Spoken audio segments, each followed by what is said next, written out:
Hi everyone, it's Cindy. Welcome back to Studioloo. I'm here for day number 8 today of Junk Journal July, and our prompt is observe. So you can find more info in the description box below about this fun July sort of YouTube collaboration, and don't forget to subscribe if you're new here because we do fun things. So I'm going to give you a bit of a flashback, if you've been with me, to day number 5, lettering, where we created the listing attic cover. Since that time, I've done a little bit. I've got the pages for the journal sorted out, the signatures put together and cut, and I added the listing attic, that front page, as a flip on the front page of the first folio. And then you'll see I've sort of alternated between like a scrapbook paper that has a bit of patterning and a dyed paper, and then I've added, one of these pages from the listing attic. If you recall, the listing attic was an Edward Gorey story in Amphigory, his the collection of 15 of his stories. But the nice thing about it is it had no logical order, right? So there was just an illustration with something fun written, and they weren't in any particular order. So like this one, a gentleman otherwise meek detested with passion the leek. When offered one out, he dealt such a clout to the maid she was down for a week. So that's how I put these together. In the middle of the signatures, I have added one of the pages, right, with the 4 stories on it for all of the signatures. And I've added all sorts of beautiful hand-dyed yarn. Oh my god, I'm like, sorry, I come from the yarn world into the book world. Hand-dyed paper. And I really like how it's kind of come together color-wise. So today I need to create ephemera, pockets and things for this book. And because I used the whole story inside of here, I needed to figure out, how do I want to do that? Do I want to go into Edward Gorey stuff and look for relevant things I can make ephemera out of? And then I had this flash in my brain about the narrative of most Edward Gorey stories. They depict people in all different situations that are often macabre and funny and all these things. Men, women, children, like the whole aura, of everybody. So I thought, let me look at the I had it in my brain, people. Where do I see people in my studio? In photographs. I collect a lot of old photographs. So then I thought, wouldn't it be funny to take like old photographs that you have and make them kind of the living story for the narrative inside of this book, of these people in all these funny situations? Because, I often know how to use a photograph. Like, if you look at a Tim Holtz kind of, reproduction, this is a woman, which I think a lot of us are very used to using. We feel comfortable using women in our work a lot. I know I've had comments from a lot of people whenever I make a more sort of male focused or even kind of masculine feeling book, men feel more like comfortable buying them. There are some men out there in the junk journal world and some collectors of books as well. They're in much smaller numbers, I think, than women. That's my observation, but I could be wrong. They might just be very quiet. But that being said, like, there are photographs of things that I have no idea what to do with, really. And sometimes it's something like this, like, where would I use that other than in a specific narrative if I was making a book about, like, maybe a couple or something like that? So this is a pretty perfect kind of narrative. And I can even use my gruesome picture. Please don't be too scared. This is from the 1930s, okay? Like, this snake no longer feels any pain. But it is the head of a snake, and it's been like cut off and put on the end of a stick, and somebody is holding it. So it's a very like Lord of the Flies feeling kind of photo. However, that being said, I think it does fit pretty well with Edward Gorey.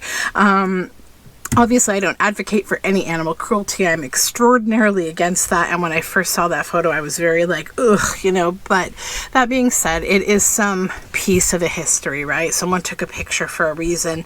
I don't know what happened with that snake. I do know that I make it one of the biggest objectives in my life to teach my children not to touch wildlife unless it's absolutely necessary, or something that, like, isn't impacted. We don't touch things like frogs and toads and snakes a whole lot because I've learned, you know, although like they're like some of my favorite animals, especially toads, I've learned that the heat and the oils in human hands are not particularly great for any animal like that. Even things like snails, like you should really try to handle things less if you can.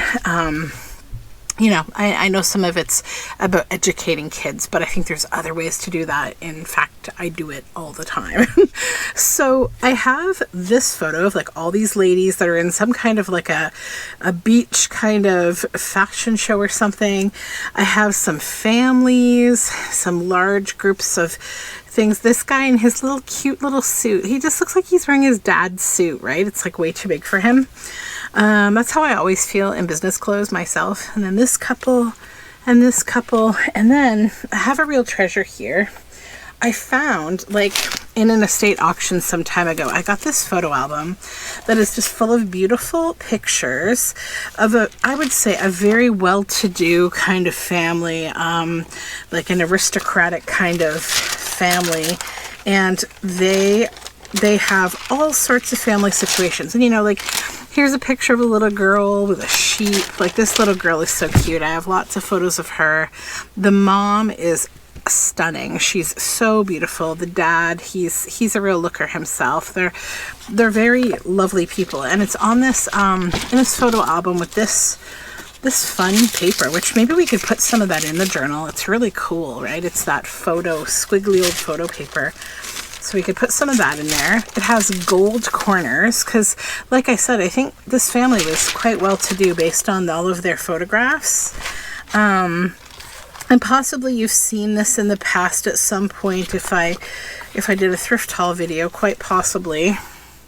But there's a lot of situational type photography in here. So I think that will be what I do for Observe. So we can create some fun pockets and things. So as I look through this, I'm looking for kind of the weirder stuff. I've got some of the weird stuff over here on my stack. I'm definitely going to use that. This is a lot of baby photos and stuff, little kid photos so far. Not to say that we can't use some of her in the book, because I think we can, definitely. I like this one. I'll take this one with the dad. Oh, this is too cute.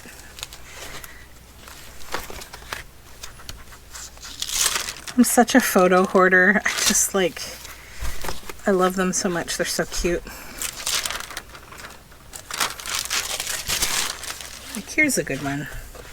It's just kind of like, it's not a spectacularly interesting photo, but it's great sitcom type photo, right?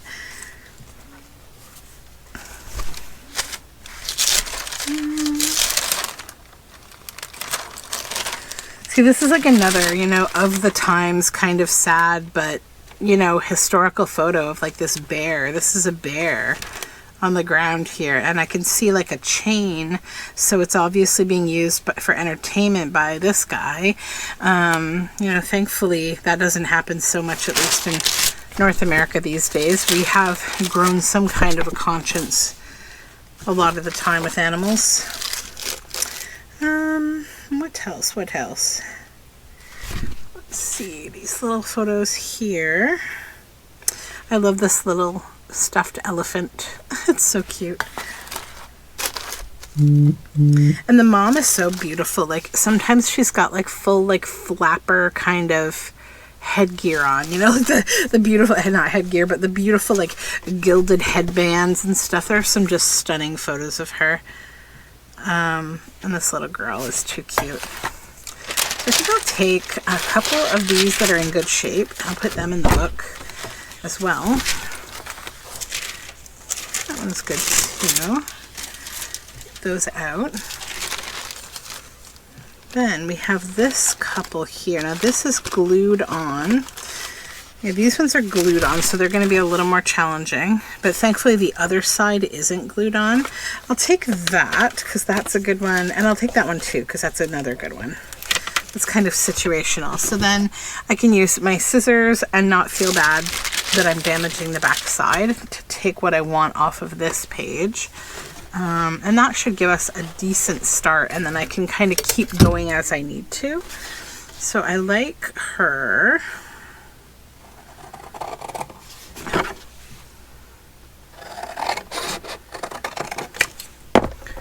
And I like the couple, and I like him. Look at these cute dogs. Oh my goodness. So we'll cut that one out. And this one as well.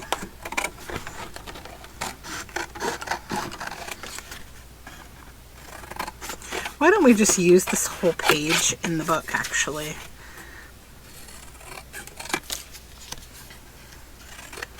Me just having to use my treasures here. I find, like, I don't know, probably there's some of you who are like me out there, like you find these majestic things and you buy them to make journals with, but then you're like, I can't part with it, it's too beautiful. But that's the whole reason that I collect these things, to use them in my books.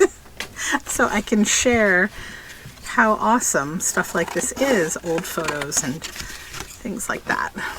And I will keep these bits in my scraps because those are fun, gnarly little bits. Okay, so that's going to give us a few photos to begin with.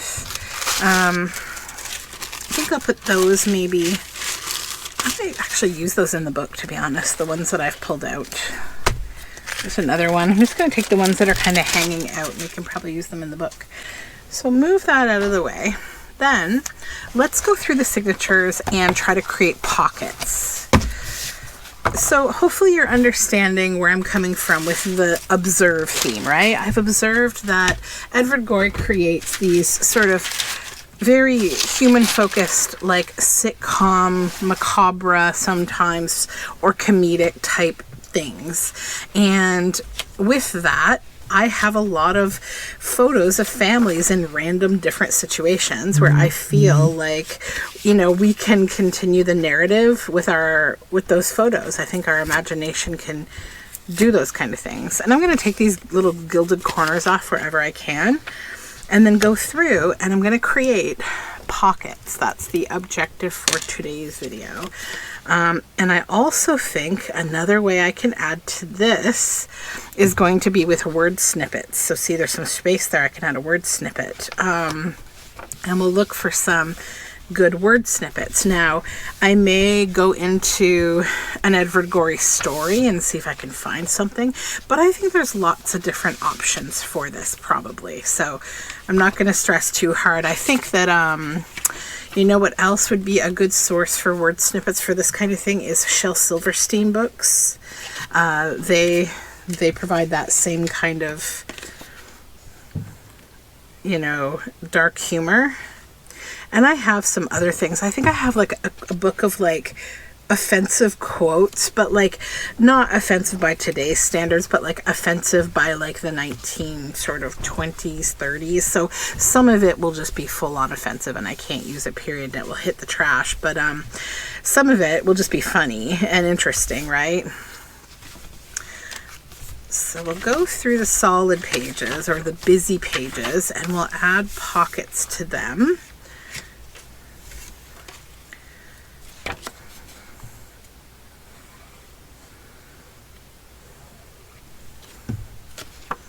So we'll go 1, 2, 3 on this side of the signature. Fine with that. This one.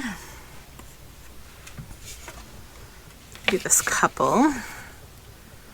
And these are nice sturdy photographs, so I'm not even going to back them before gluing them down as pockets. I don't need to. They're very quality kind of paper.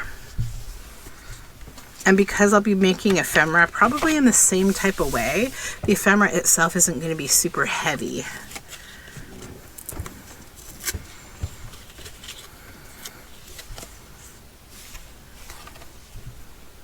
I think maybe what I'll do is an upper tuck with that. Yeah, let's do an upper tuck. I like to balance a little bit with lower pockets and upper tight pockets, as well as other kinds of things. But it helps to balance your book, right? So that you don't have a really fat bottom and a really thin top. So there's that signature. And then we'll go to this one. I think I'll use them there. Let's take that off.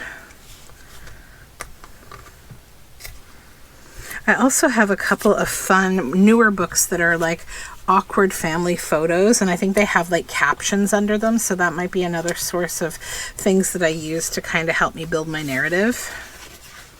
I think being observant as a journal creator, someone like, you know, I try to be a storyteller and a theme creator as a journal maker.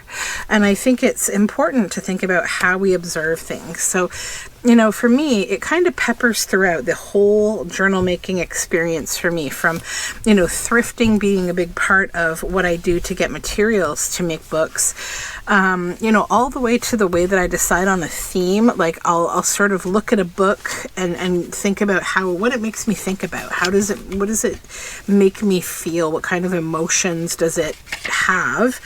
And then from there, I just kind of keep, you know, at every angle thinking about and observing what would work, like what kind of colors, what kind of textures, papers, how should I build this book? And like, you know, especially for books where like I do, one of my signature type journals are storybook journals, and I keep a whole book inside, like the whole story inside. So that is a practice that requires a lot of observance from me to make sure that I keep the story intact in the best way possible. Because sometimes I only have one copy of that book, and I have to use enough of it in, you know, visible parts like the pages or the ephemera to still keep the story going and sensible for the reader, like whoever will use that journal. So that's one challenging thing I do. I often do try to have more than one copy of a book if I can, but it's just not always possible, right? So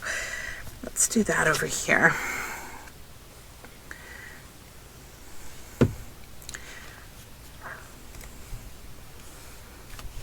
And I'm choosing to put the pockets on the busier pages. So the busier pages become like backgrounds. And I leave the other ones alone, so they're like writing papers.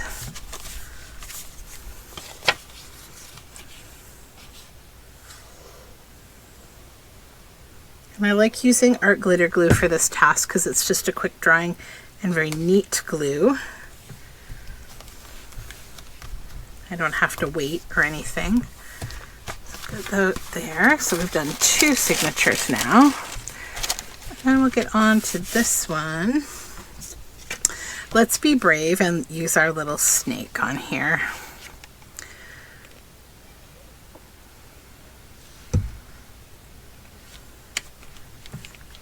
Okay.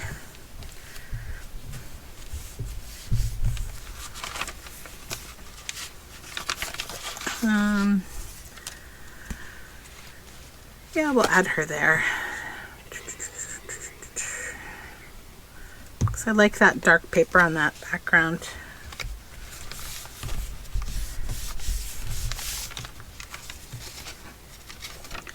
On this side I'll do an upper tuck.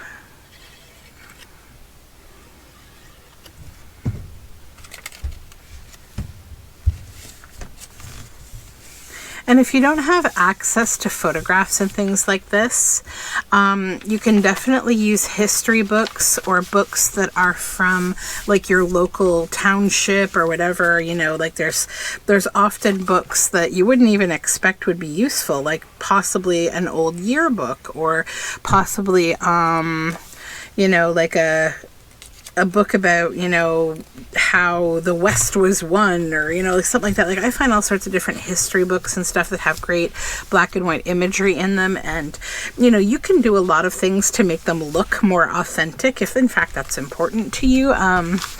Like I like using them to make cabinet cards by backing them onto a nice, like a heavier card. I'm gonna make a little belly band with that one.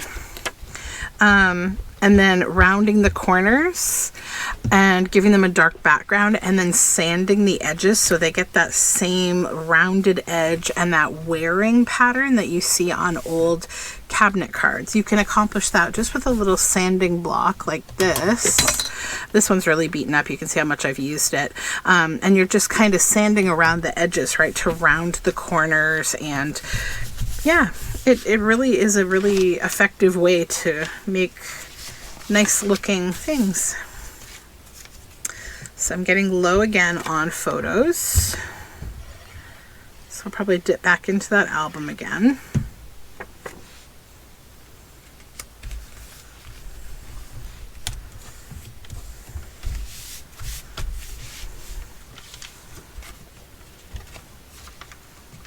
Okay, and we'll do an upper tuck. Keep finding all these little blue feathers. I think they were in the album. There was like a blue feather in there at one point or something. Little bits of blue feather. And this last one we'll do down here. Okay. So that is my observe concept. I hope it makes sense to you and that you can think about, you know, how you build narratives in your journals, even for your own life. Like maybe you had a really funny thing happen in your life. Maybe you could look around, like say, you know, you went on a camping trip and something really funny happened or something really memorable happened. Maybe browse your local thrift store in both the children's section or like the nature section or whatever to help you find things that relate to your camping trip, like camping books or like a children's book about, you know, spending the night in the woods or something. It will help you to get like nice images to like stick down in your journal, write your story, stick down that children's book page, plop a photo on from your camping trip. It helps to sort of build the whole, you know, feeling of your book, right? And I know I would be remiss if I didn't show you what I want to do with these pages, because I'm sure some of you are like, oh, those are so yummy, you know, if you like things like this like I do. So I'm just going to grab them here, just kind of measure them against this, and then just tear them to the right size, possibly slightly smaller just because. This will go in scrap. And then we'll put these in here for a little extra, like nice, you know, a nice effect. And I'll be putting this whole thing in the book press after I get these pockets in to just press it all nicely down. So for any of the wrinkles in these pages, I'm not too concerned. So I've got one more to go. I've got to tap into a few more photos. I will do that. Don't worry, you'll see this book when it's done. I have more work to do on it, obviously. I don't know. I'll see if I can work it into another one of these videos. If I have something that ties in, I'll try to observe.